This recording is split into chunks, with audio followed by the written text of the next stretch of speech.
Mount Zion Music. Boss of Teroti, convict, got drug, Shatanga,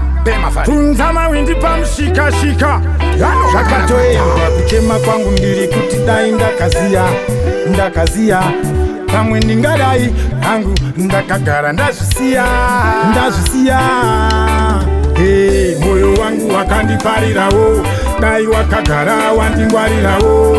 dai ndisina kumurwarirawo zvimwe dai asina kunditambisawo moyo wangu wakandiparirawo dai wakagara wandingwarirawo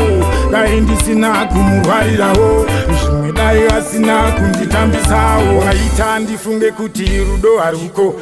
ndabvuma zvangu kuroya une chipo une hutsinya ndifunge une moyo nekuti zvawakandiita izvi yazviko toita kundichipisa kuita kunge zuko ameno ako kana ndikafa ndomka chiboko wainditi ndiri mboko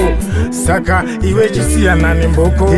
moyo wangu wakandiparirawo dai wakagara wandingwarirawo dai ndisina kumurwarirawo zvimwe dai asina kunditambisawo moyo wangu wakandiparirawo dai wakagara wandingwarirawo dai ndisina kumurwarirawo zvimwe dai asina kunditambisawo dai ndakaziya kuti ndiri kupedza nguva vaindirimbisa ndikanzwisisa kuti achave nene kunosvika mukuva ameno kuti ndamutazirei chaaida chandaisa mupachi zvondisiya kungofuma makuseni achingoti sofa moyo wangu wakandiparirawo dai wakagara wandingwarirawo